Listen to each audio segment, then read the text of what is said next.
আমরা যখনই কোনো ওয়েবসাইটে লগইন করি, পর্দার আড়ালে কিন্তু একটা দারুণ ইন্টারেস্টিং ব্যাপার ঘটতে থাকে। এটাই হলো ওয়েব অথেন্টিকেশন। চলুন আজ এই দুনিয়াটাতেই ডুব দেয়া যাক আর এর সবচেয়ে জনপ্রিয় দুটো টেকনিকের সাথে পরিচিত হওয়া যাক। ব্যাপারটা আসলেই ভাবার মতো, তাই না? কিভাবে একটা ওয়েবসাইট আমাদের লগইন করার পর থেকে ঠিকঠাক চিনে রাখে, এই যে একটা প্রযুক্তিগত জাদু, এর পেছনের আসল কৌশলটা কি? চলুন আজ সেটাই জেনে নেওয়া যাক। হ্যাঁ, এই জাদুর পেছনে আছে মূলত দুটো পদ্ধতি।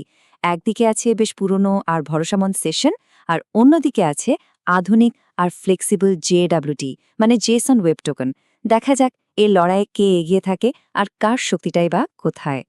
তো আমাদের প্রথম প্রতিযোগী হল সেশন। একে আমরা একজন খুব কড়া গার্ডিয়ান বা অভিভাবকের সাথে তুলনা করতে পারি। জানেন তো, যার সবকিছু নিজের চোখে চোখে নিজের নিয়ন্ত্রণে রাখা যায়। ব্যাপারটা অনেকটা এরকমই। ধরুন, একটা ক্লাবে ঢোকার সময় দারোয়ান তার খাতা দেখে নাম মিলিয়ে একটা টোকেন হাতে ধরিয়ে দিল। যতবার ভেতরে কিছু দরকার হবে ওই টোকেনটা দেখাতে হবে। সেশনের ক্ষেত্রে সার্ভার ঠিক ওই দারোয়ানের কাজটাই করে।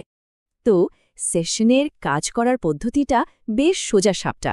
যখন কেউ লগইন করে, সার্ভার নিজের কাছে একটা সেশন ফাইল বানিয়ে রেখে দেয় আর ব্যবহারকারীর ব্রাউজারকে শুধু একটা চাবির মতো ছোট্ট একটা সেশন আইডি পাঠিয়ে দেয়।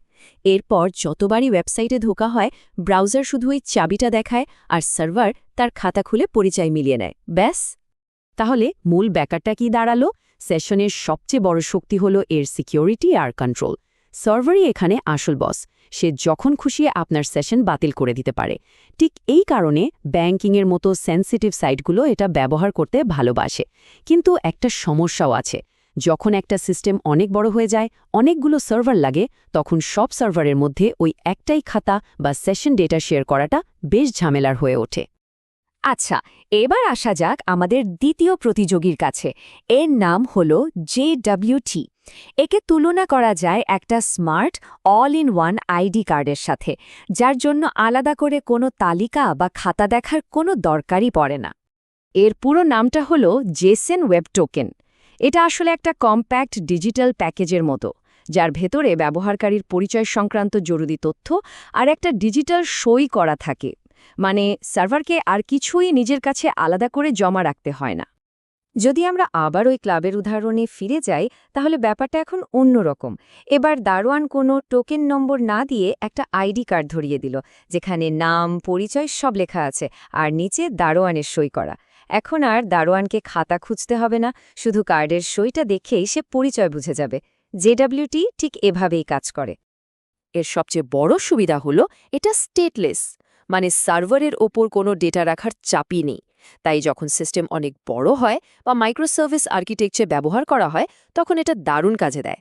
কিন্তু এর একটা বড় দুর্বলতাও আছে। একবার একটা টোকেন তৈরি হয়ে গেলে সেটার মেয়াদ শেষ হওয়ার আগে তাকে বাতিল করা খুব মুশকিল। ভাবুন তো, টোকেনটা যদি চুরি হয়ে যায়, তাহলে কিন্তু বড় বিপদ। এই সমস্যাটা সামলানোর জন্য প্রায়ই রিফ্রেশ টোকেন নামে আরেকটা ব্যবস্থা ব্যবহার করা হয়। বেশ, দুই প্রতিযোগীর ব্যাপারেই তো অনেক কিছু জানা গেল। এবার তাহলে চলুন ওদেরকে সামনাসামনি দাঁড় করাইয়ে দেখা যাক কে কোথায় এগিয়ে আর কোথায় পিছিয়ে। দুটোকে পাশাপাশি রাখলে পার্থক্যটা কিন্তু একদম পরিষ্কার। দেখুন, সেশনে ডেটা থাকে সার্ভারে, তাই এটা স্টেটফুল, আর জিডব্লিউটির সব ডেটা থাকে টোকেনের ভেতরেই, তাই এটা স্টেটলেস। নিয়ন্ত্রণের দিক থেকে সেশন অনেক এগিয়ে, কারণ সার্ভার যখন খুশি অ্যাক্সেস বন্ধ করে দিতে পারে। কিন্তু যখনই স্কেলেবিলিটি বা সিস্টেম বড় করার কথা আসে, তখন জিডব্লিউটি পরিষ্কারভাবে অনেক এগিয়ে। তাহলে এই লড়াইয়ের আসল চ্যাম্পিয়নটা কে? সত্যি বলতে এর কোনো সোজা সাপটা উত্তর নেই। আসলে কোনো একজন চ্যাম্পিয়ন নয়, আসল ব্যাপারটা হলো কাজের জন্য সঠিক টুল বেছে নেওয়া। তাহলে কখন কোনটা ব্যবহার করা উচিত? যদি কোনো প্রজেক্টে সর্বোচ্চ নিরাপত্তা আর সেন্ট্রাল কন্ট্রোল সবচেয়ে বেশি জরুরি হয়, যেমন ধরুন একটা ব্যাংকিং অ্যাপ, তাহলে সেশনই সেরা। অন্যদিকে যদি সিস্টেমে প্রচুর ব্যবহারকারী থাকে এবং পারফরম্যান্স ও স্কেলেবিলিটি মূল লক্ষ্য হয়, মানে সিস্টেমটাকে সহজে বড় করার দরকার হয়, তাহলে জেডব্লিউটিই হবে সেরা সমাধান। সুতরাং পুরো আলোচনার মূল কথা এটাই। একদিকে আছে সেশনের কঠোর নিয়ন্ত্রণ আর অন্যদিকে আছে জেডব্লিউটি এর নমনীয়তা আর বিশাল পরিসরে কাজ করার অসাধারণ ক্ষমতা। দুটোই নিজের জায়গায় সেরা, শুধু প্রয়োজন বুঝে বেছে নিতে হবে। তাহলে এই সব কিছু জানার পর পরের প্রজেক্টের জন্য কোন পদ্ধতিটা বেছে নেওয়া হবে?